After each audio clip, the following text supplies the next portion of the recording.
Hey, my name's Brent. Welcome to 49cc Scoot. Very recently I wrapped up a long video series about servicing my 2011 Yamaha TMAX 500. Within that series, a lot of the stuff was routine maintenance because I had roughly 28,000 miles on it, so it needed the valves checked, valve adjustment, needed to check a lot of bearings, clean a lot of things, re-grease, etc. And all of that is covered there, so if you own a TMAX, then you should definitely check that out. It might be very helpful to you. But also within that process, I replaced my clutch with a Malossi clutch pack, and I used the stiffest clutch springs that Malossi sold, so I was hoping to get my clutch engagement RPM up, and I also ended up porting my cylinder head. I didn't do anything major to it, but I just cleaned up all the rough stuff, a lot of the casting flaws, and smoothed out the pathways. Not looking for a huge change, but maybe some minor differences. It'd be nice if I could get a little bit out of it for next to no money invested in just some time. So in this video, what I'm going to do is go out and do some test runs, and we're going to see if I improve 0 to 60 or 50 to 80 mile per hour acceleration and my overall impressions.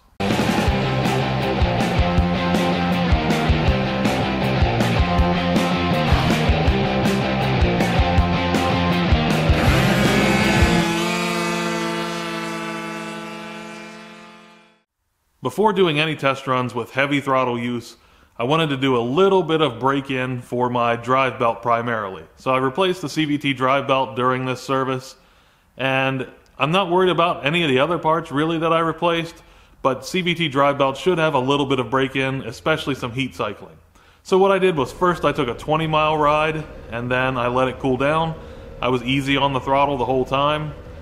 Then, after it had totally cooled, I went out for a 50-mile ride. Again, I was pretty easy on it, and then I let it cool down. After that, I considered it broken in. That's not a very long break-in process, but that's about as good as it's going to get from me because I really wanted to see if there were any performance differences. From the very first time that I moved the scooter, it was obvious that clutch engagement RPM was higher compared to stock.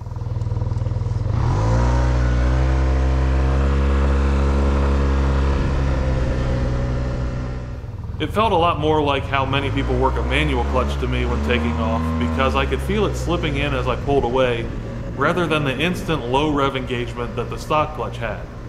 I was really looking forward to finding out how it launched under full throttle after feeling this. It wasn't aggressive like I expected though. The Malossi clutch kit came with 3 sets of springs, and I used the stiffest that have been described as race springs, and the documents claim 3,300 RPM for initial engagement and 5,900 RPM for fully engaged.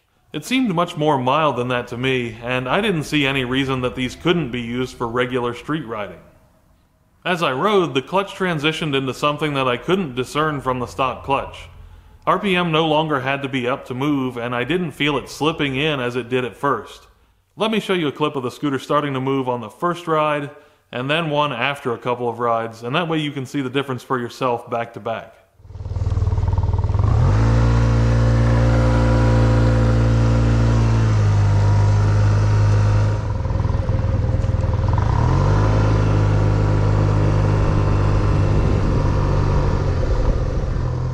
I'm not exactly sure what's up here.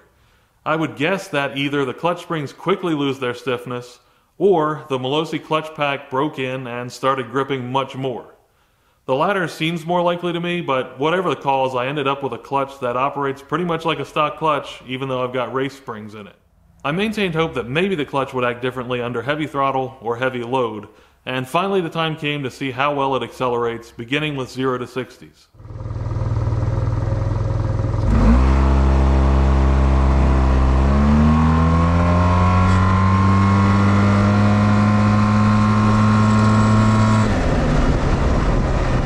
I was very disappointed that it still took off like it did stock, with RPM hanging around way too long under 4,000 before eventually revving higher.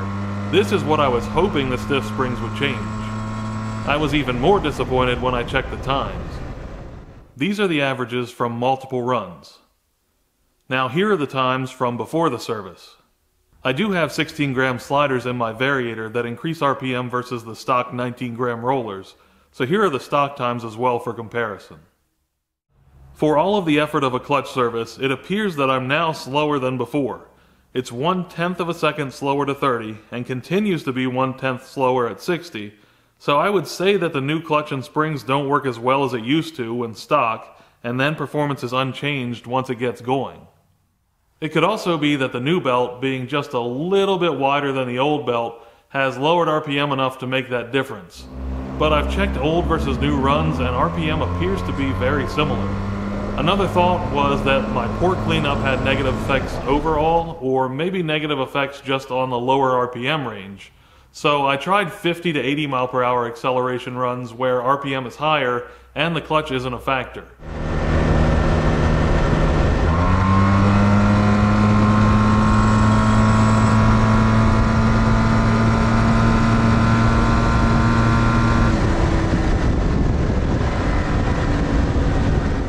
50 to 80 mile per hour performance improved quite a bit from a previous average of 9.3 seconds to now 7/10 of a second quicker at 8.6 seconds. This makes me think that my port cleanup worked, at least at higher RPM. 0 to 60 for my setup is mostly just under 4,000 RPM to just over 6,000 RPM, while 50 to 80 mile per hour runs go from a little under 6,000 RPM to just under 7,000 RPM. Peak torque for the TMAX is listed at 6,500 RPM, and peak horsepower is 7,500 RPM. So unfortunately, I'm never hitting peak horsepower in any of these runs, but at least the 50 to 80 mile per hour runs make use of some of the power band. I believe it's likely that I could see gains in all acceleration tests if I were to use lighter weights in the variator that would keep the RPM up higher. However, I haven't wanted to increase cruise RPM, so I've just left them where they are. I did try 15-gram sliders in the past, and 0 to 60 was about the same, but 50 to 80 mile per hour performance dropped by 0.3 of a second with the lighter weights. I was in sort of a state of disbelief that the TMAX could be noticeably quicker at speed. Even aside from what you see here in the results, I could feel the difference when I used the throttle, yet somehow it's still slower from a stop when equipped with a Malossi clutch kit and stiff springs. So I decided to try something else. I was curious to see if I could hold RPM up before launch to get a better result instead of just going from an idle as I always do. I tried holding the highest RPM that I could without engaging the CVT, so without feeling the scooter trying to move on its own, and that was around 2,000 RPM.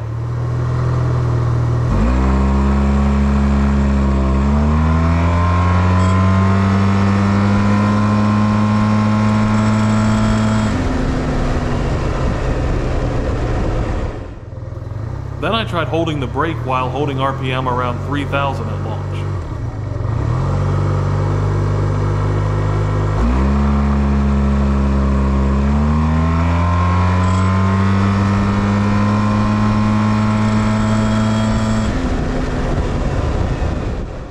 Here are the averaged results for those runs.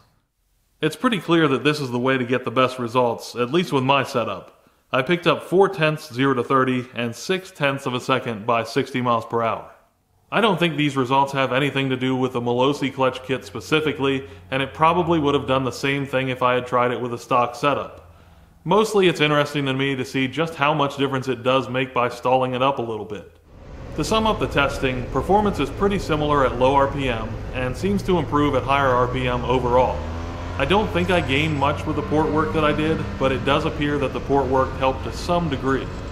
I tried a couple of top speed runs as well. They were of course done on a racetrack, and I guess I must have forgot to film that, but I may have picked up a mile per hour or two over the previous best of 100 miles per hour GPS.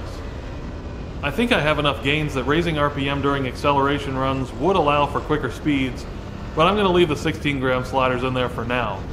What I'd really like is to improve 0 to 30 by getting RPM up right off the line, but it looks like the clutch kit was not the way to do it. I wanted to do my clutch pack anyway, but for performance alone, I'm thinking an aftermarket variator would have been a better choice. Keeping near the power band more often would have to make it quicker. I checked gas mileage on 3 fill-ups at roughly 100 miles each time and saw 42 to 44 miles per gallon, which is right on par with past results. So at least I haven't negatively affected fuel economy. Performance off the line is certainly not what I was hoping for, but overall I'm pleased that the scooter seems to run well after such a huge service. And I should also mention that the Malossi brake pads, rotors, and stainless hoses are working well for me.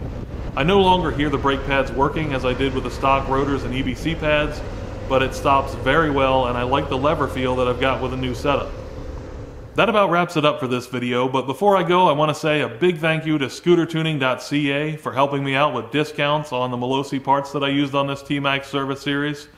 And also, whether you've got a TMAX 500 like me or a small 49cc scooter, go check those guys out. They've got parts for pretty much everything and they're really great to deal with.